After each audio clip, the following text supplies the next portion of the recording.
Hello दोस्तों, मैं हूं जितेंद्र कुमार और मैं फिर से हाजिर हूं आप लोगों के बीच में एक नई वीडियो के साथ।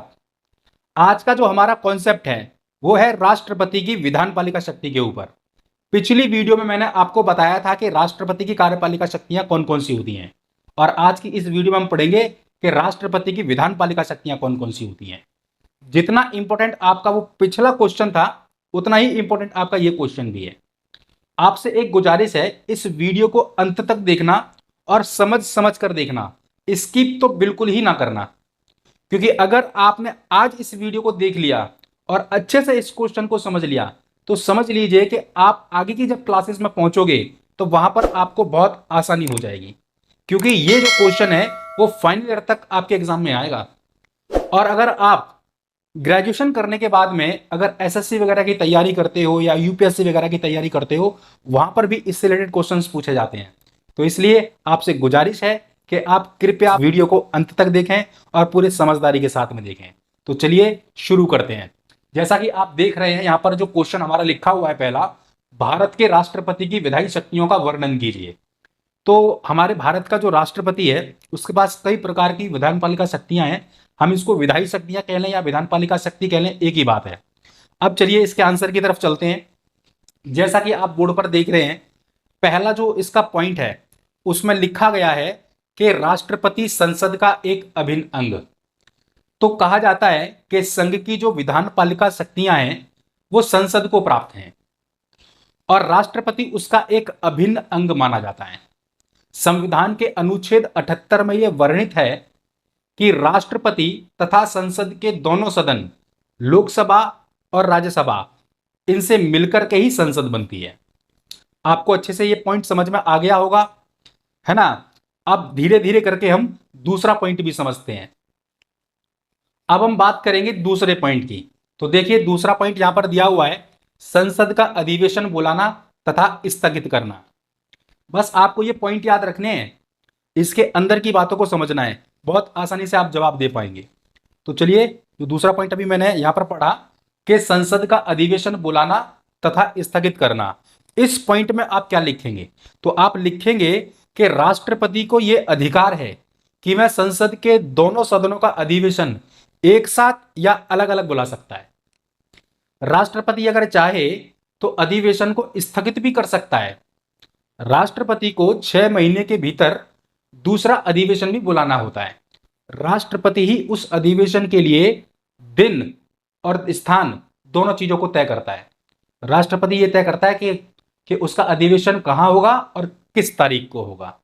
समझ में आया? अब हम पढ़ेंगे तीसरे पॉइंट को। अब तीसरे पॉइंट में लिखा हुआ है कि संसद में भाषण। इसमें आपको क्या लिखना है? तो इसमें आप लिखेंगे कि राष्ट्रपति संसद के दोनों सदनों को एक साथ या अलग अलग संबोधित कर सकता है। राष्ट्रपति ही संसद का पहला अधिवेशन और साल का पहला अधिवेशन आरंभ करता है, जिसके अंदर वह सरकार की नीतियों तथा आवश्यकताओं के ऊपर प्रकाश डालता है। अब हम बात करेंगे चौथे पॉइंट की। जैसा कि चौथे पॉइंट में आप देख रहे हैं लिखा हुआ है, संसद में कुछ सदस्यों को मनोनीत करना। तो राष्ट्रपति को संसद में कुछ सदस्यों को मनोनीत करने का अधिकार है। अगर हम बात करें राज्यसभा की, तो राज्यसभा में 12 सदस्यों को, जिन्हें कला, साहित्य, विज्ञान तथा समाज सेवा के क्षेत्र में ख्याति प्राप्त हो, ऐसे 12 व्यक्तियों को मनोनीत करने का अधिकार होता है। तथा लोकसभा में 2 एंग्लो इंडियन समुदाय के सदस्यों को मनोनीत करने का अधिकार होता है, यदि वह जरूरी समझे तो। अब चलते हैं अपने 5वें पॉइंट की तरफ। इस पॉइंट में आप देखेंगे लिखा है लोकसभा को भंग करना। तो राष्ट्रपति लोकसभा का कार्यकाल पूरा होने से पहले उसे भंग कर सकता है, लेकिन वह अपनी इस शक्ति का प्रयोग मंत्रिमंडल की सलाह से ही कर सकता है। वह अपनी इच्छा से इस कार्य को बिल्कुल नहीं कर सकता। अब हम पढ़ेंगे अपना 6वां पॉइंट। ठीक है, जैसा कि आप देख रहे होंगे बोर्ड पर लिखा हुआ है, बिलों पर स्वीकृति तथा निषेधाधिकार। इसका मतलब यह हुआ कि संसद के द्वारा पास किया गया कोई भी बिल तब तक कानून का रूप नहीं ले सकता जब तक राष्ट्रपति उस पर अपनी स्वीकृति ना दे दे। राष्ट्रपति उस बिल पर अपनी स्वीकृति ना दे करके संसद को दोबारा से उस बिल पर पुनर्विचार करने के लिए कह सकता है। यदि संसद मूल रूप में ही उस बिल को फिर से पास कर दे तो राष्ट्रपति को इस बिल पर अपनी स्वीकृति देनी ही पड़ती है। अब बात करते हैं हम अपने 7वें पॉइंट की। इसमें लिखा हुआ है कुछ बिलों को संसद में पेश करने के लिए राष्ट्रपति की पूर्व सहमति। तो कुछ बिल ऐसे हैं जिन्हें संसद में पेश करने से पहले राष्ट्रपति की सहमति लेना बहुत जरूरी होता है। अब उदाहरण के लिए मान लेते हैं कुछ बिल ऐसे हैं जैसे कि धन से संबंधित बिल, नए राज्यों के निर्माण से संबंधित बिल, राज्यों के नाम बदलने से संबंधित बिल। ये कुछ बिल ऐसे हैं जिन्हें राष्ट्रपति की पूर्व सहमति के बिना संसद में पेश नहीं किया जा सकता।